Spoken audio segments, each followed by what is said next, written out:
जय श्री कृष्ण साथियों, आपका हमारे इस चैनल श्री कृष्ण विजय मोटिवेशन पर बहुत बहुत स्वागत है। साथियों, हमारे मन मस्तिष्क में बहुत तरह के भाव हमेशा चलते रहते हैं, जिसमें प्रेम, क्रोध, दया, घृणा, करुणा, इस तरह के सारे भाव चलते रहते हैं और इनका एक निश्चित अनुपात हम सभी के मन मस्तिष्क में होता है। किसी किसी में कोई भाव अधिक होता है, किसी किसी में कोई भाव कम होता है, लेकिन यह भाव होते अवश्य हैं। आज हम आपको इन्हीं मनोभावों में एक क्रोध पर चर्चा करना चाहेंगे। मित्रों, क्रोध एक ऐसी आंधी है, जब आती है तो अपने साथ बहुत सारे मुसीबतों को या ये कहिए कि बहुत सारी समस्याओं को लेकर के आती है। जिस तरह से तूफान आता है और उसके बाद से जब वह चला जाता है, तब हम तूफान के कारण हुए नुकसान का आकलन करते हैं, उसी प्रकार हमें गुस्सा आ जाता है। उसके बाद क्या नुकसान हुआ रहता है, तब तक हम आकलन उसका नहीं कर सकते हैं जब तक कि वह गुस्सा चला न जाए, अर्थात हम स्थिरता को प्राप्त न हो लें। जैसे ही हम स्थिरता को प्राप्त होते हैं, अर्थात हमारे मन के अंदर से गुस्से का भाव कम पड़ जाता है, हम सभी को यह एहसास होता है कि वास्तव में हमने क्या खोया है। उसके बाद से हमें पछताने से कोई फायदा नहीं है। कहा जाता है कि का बरसा जब कृषि सुखाने, समय बीत पुण्य का पछताने। जब समय बीत गया उसके बाद पछतावा करने का कोई औचित्य नहीं है। इसलिए यहाँ ध्यान देने योग्य बात यह है कि यदि हमारे मन में गुस्से का भाव पैदा हो रहा है तो वहां पर हम शांति का परिचय दें। जब हम शांति का परिचय देंगे तो निश्चित रूप से वह गुस्सा ठंडा पड़ जाएगा और हम उससे पार पा सकते हैं। मैं आप सबको इस पर एक छोटी सी कहानी सुना रहा हूं। भगवान गौतम बुद्ध से उनके किसी शिष्य ने पूछा कि भगवान, जो गुस्सा है वह कैसे खत्म हो सकता है, उस पर कैसे नियंत्रण पाया जा सकता है। तो भगवान बुद्ध कहे कि आप लोग गुस्से को खत्म नहीं कर सकते हैं, क्योंकि गुस्सा तो यह मन के भाव हैं। हाँ, यह है कि गुस्से पर नियंत्रण किया जा सकता है। तो गुस्से पर नियंत्रण करने के लिए आपको करना क्या पड़ेगा? आपको साधारण तरीके से यह सोचना पड़ेगा कि हम इसे लड़े कैसे, इसका कारण क्या है। यदि हमारे अंदर गुस्से का भाव आ रहा है तो उसका कारण क्या है, और यदि हम उस कारण का पता लगा लिए तो निश्चित रूप से हम अपने उस गुस्से पर विजय प्राप्त कर सकते हैं। अपने उस शिष्य को भगवान गौतम बुद्ध ने यह कहा कि एक समय एक राज्य में कोई व्यक्ति रहता था जो बहुत ही गुस्सैल स्वभाव का था। यहाँ तक कि उसे कभी कभी इतना गुस्सा आता था कि गांव का हर व्यक्ति उससे घृणा करने लगा और सबके दिमाग में यह हो गया कि यह व्यक्ति सही नहीं है, इससे दूरी बना के रखो, इसको कब गुस्सा आ जाए उसका कोई ठिकाना नहीं है। तो सारे लोग उससे दूर रहने लगे। यह सब देख करके उस व्यक्ति को आत्मग्लानि होने लगी। वह बार बार पछतावा, मेरे साथ यह क्या हो रहा है कि मुझे लोग दूर छोड़ करके जा रहे हैं और मैं अपने इस गुस्से से पार नहीं पा सकता हूँ। कोई ऐसा उपाय रहता जिससे मैं अपने गुस्से से पार पा लेता तो निश्चित तौर पर मैं कुछ बेहतर व्यक्ति और समाज में मेरा भी मान सम्मान रहता। वह व्यक्ति ये सब उधेड़ बुन में अपने घर पर बैठा बहुत कुछ सोच रहा था। तब तक एक भिक्षुक वहां से गुजरे। भिक्षुक जब वहां से गुजरे तो उन्होंने आवाज लगाई कि भिक्षा दे दो। तो वह व्यक्ति जब बाहर निकला, तो चूंकि अपने क्रोध पर ही चर्चा कर रहा था, वह भिक्षु पर ही बरस पड़ा। भिक्षु जब उसके तमतमाते चेहरे को देखे तो वहीं पर भिक्षु शांत हो गए और एक कोई बात नहीं बेटा, यदि आज नहीं दे सकते हो तो न दो, फिर हम बाद में चले आएंगे।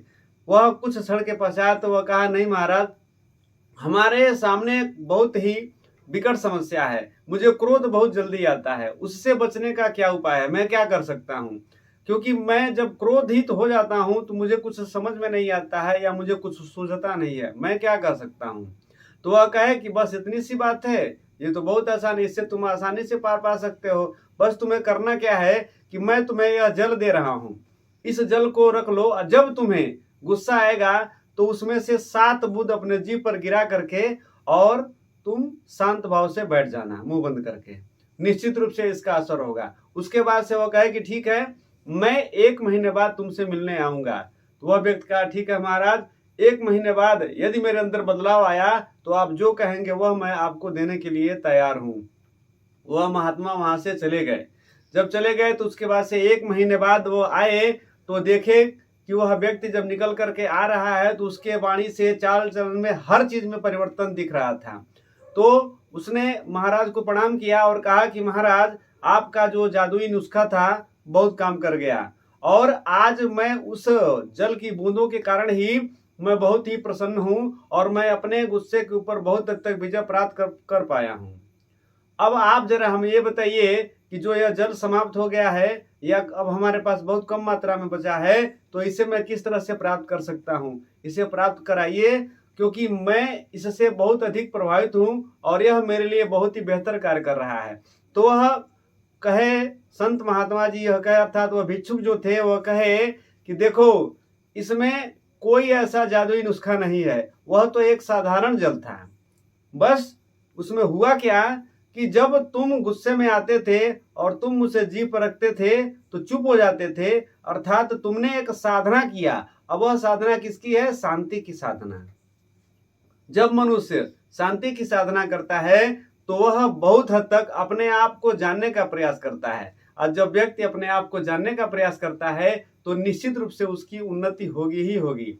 तो तुमने अपने आप को जानने का प्रयास किया है, इसलिए तुम्हारी उन्नति हुई है और तुम अपने इस क्रोध रूपी शत्रु पर विजय हासिल कर पाए। साथियों, इस कथा से हमें बहुत अधिक सीख लेने की आवश्यकता है कि हमें यदि कभी भी गुस्सा या क्रोध का भाव यदि अपने आप में जकड़े तो वहां पर हमें सावधान हो जाने की जरूरत है और स्वयं के अंदर झांकने की आवश्यकता है। यहाँ तो यह होता है कि हर व्यक्ति अपने गुस्से का कारण अपने आप को न ठहरा करके किसी अन्य को ही ठहराता है और बताता है कि अमुक व्यक्ति के कारण या अमुक घटना घटने के कारण हमारे साथ ऐसा हुआ, और वह व्यक्ति उस तरह से बोलना शुरू कर देता है या अपना नाराजगी का भाव प्रकट करना चाहता है। लेकिन वास्तविक रूप से देखा जाए तो उसे सबसे पहले स्वयं के अंदर झांकने की आवश्यकता है। यदि आप स्वयं के अंदर झांक लिए तो निश्चित तौर पर आप एक बेहतर व्यक्ति बन जाएंगे और आपका क्रोध अर्थात आपका गुस्सा आपका कुछ बिगाड़ नहीं सकता है।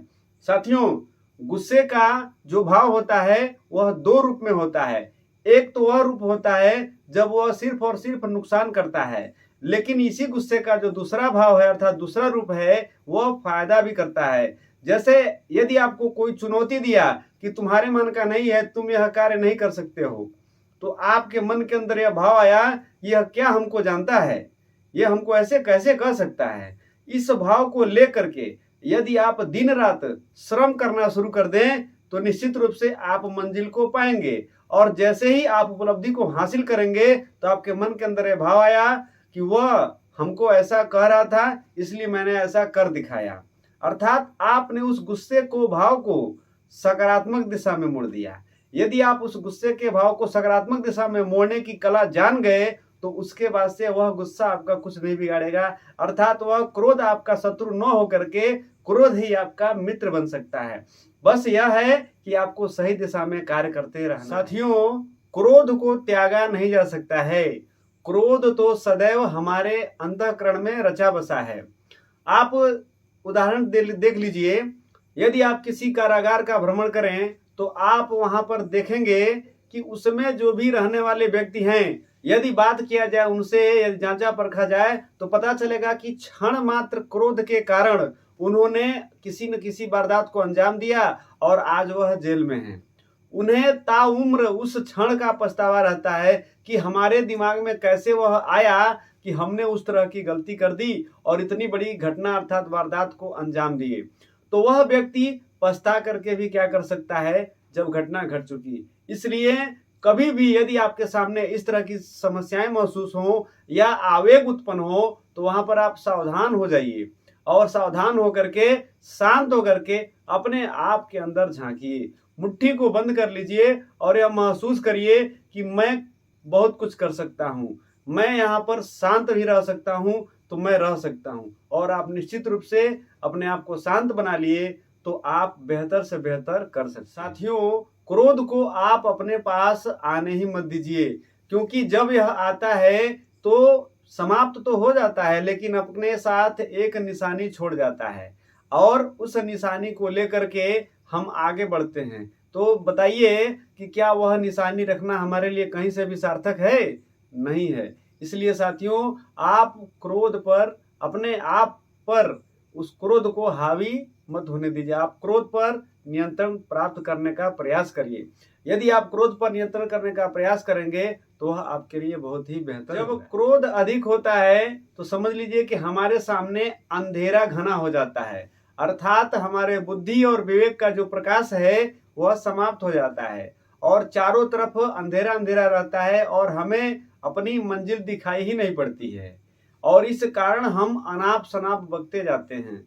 लेकिन उसमें यह जरूरी है कि अपने आत्मज्ञान के प्रकाश को जैसे ही आप वहां प्रस्फुटित करना शुरू कर देते हैं, वैसे ही जो क्रोध का भाव है अर्थात जो अंधेरा है वह छट जाता है और हमें महसूस होता है कि क्या सही है और क्या गलत है, हमें क्या करना चाहिए और क्या नहीं करना चाहिए। साथियों, आज के समय में तो वैज्ञानिकों ने भी यह सिद्ध कर दिया है कि जब हमारे ऊपर क्रोध हावी होता है अर्थात हमारे मानस पटल पर क्रोध छा जाता है तो हमारे मस्तिष्क में एक प्रकार का ऐसा जहर पैदा होता है जो पूरे शरीर में घुल जाता है और हमें तरह तरह के बीमारियों का सामना करना पड़ता है, अर्थात बीमारियां हमें घेर लेती हैं। इसलिए जब यह बात सत्य है, यह सत्य सिद्ध बात है, तो आप निश्चित रूप से इसके लिए अपने आप को तैयार रखिए और आप कोशिश करिए कि हम क्रोध को जीत सकें, बल्कि क्रोध न हमें जीते। साथियों, इंसान के जीवन के दो चरण हैं, एक तो मस्तिष्क का चरण है और एक चेतना का चरण है और यह जो क्रोध है वह मस्तिष्क के चरण तक होता है। यदि चेतना के चरण में हम जाएं तो बस चारों तरफ प्रेम ही प्रेम दिखाई देगा, क्रोध का भाव ही नहीं आएगा।